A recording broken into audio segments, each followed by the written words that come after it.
ಈ ಒಂದು ವಿಡಿಯೋವನ್ನು ಒಂದು 5 ಮಂದಿಗಾದ್ರೂ ಶೇರ್ ಮಾಡಬಹುದಾ? ನಮ್ಮ ಕರ್ನಾಟಕದಲ್ಲಿ ಕನ್ನಡ ಮಾತನಾಡುವುದು ಸರ್ವೇ ಸಾಮಾನ್ಯ.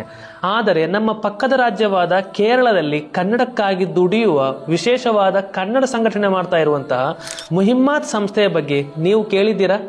ಸಾವಿರಾರು ಬಡ ವಿದ್ಯಾರ್ಥಿಗಳಿಗೆ, ಒಪ್ಪೊತ್ತಿನ ಊಟಕ್ಕೂ ಕಷ್ಟಪಡುವಂತಹ ನಿರ್ಗತಿಕ ವಿದ್ಯಾರ್ಥಿಗಳಿಗೆ ಉಚಿತ ಅನ್ನಾಹಾರ, ವಸತಿ, ಕ್ವಾಲಿಟಿ ಎಜುಕೇಶನ್ ಕೊಡುವಂತಹ ಕಾಸರಗೋಡು ಮಣ್ಣಿನಲ್ಲಿ ತಲೆ ಎತ್ತಿ ನಿಂತ ಇರುವಂತಹ ಅತಿ ದೊಡ್ಡ ಸಂಸ್ಥೆಯಾಗಿದೆ ಈ ಮುಹಿಮ್ಮತ್.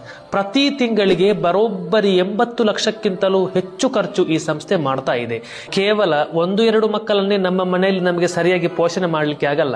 ಅಂಥದ್ರಲ್ಲಿ 2,000ಕ್ಕಿಂತಲೂ ಮಿಕ್ಕ ವಿದ್ಯಾರ್ಥಿಗಳಿಗೆ ಉಚಿತ ವಸತಿ, ಅನ್ನಾಹಾರ, ಕ್ವಾಲಿಟಿ ಎಜುಕೇಶನ್ ಕೊಡುವಂತಹ ಅತಿ ದೊಡ್ಡ ಸಂಸ್ಥೆಯಾಗಿದೆ ಈ ಮುಹಿಮ್ಮತ್. ಆದ್ರಿಂದ ನೀವು ಮಾಡಬೇಕಾದದ್ದಿಷ್ಟೇ, ಆ ಸಂಸ್ಥೆಯ ವಿದ್ಯಾರ್ಥಿಗಳಿಗೆ ನೇರವಾಗಿ ಅಕ್ಕಿ ಕೊಡುವ ಮೂಲಕವೋ ಅಥವಾ ಅಕ್ಕಿಯ ಹಣ ಕೊಡುವ ಮೂಲಕವೋ ನಿಮಗೆ ಸಹಕರಿಸಬಹುದು. ಇದು ಕೂಡ ನಿಮಗೆ ಅಸಾಧ್ಯವಾಗುವುದಾದ್ರೆ ಈ ವಿಡಿಯೋವನ್ನು ಕನಿಷ್ಠ ಒಂದು 5 ಮಂದಿಗಾದ್ರೂ ಅಥವಾ ಒಂದು 10 ಮಂದಿಗಾದ್ರೂ ಶೇರ್ ಮಾಡಿ ಆ ಸಂಸ್ಥೆಯ ವಿದ್ಯಾರ್ಥಿಗಳಿಗೆ ಬೆನ್ನೆಲುಬಾಗಿ ಆ ಸಂಸ್ಥೆಗೆ ಹೆಗಲಾಗಿ ಅಂತ ಹೇಳ್ತಾ ಇದ್ದೇನೆ. ಎಲ್ರಿಗೂ ಶೇರ್ ಮಾಡಿ. ಒಳ್ಳೆಯದಾಗಲಿ.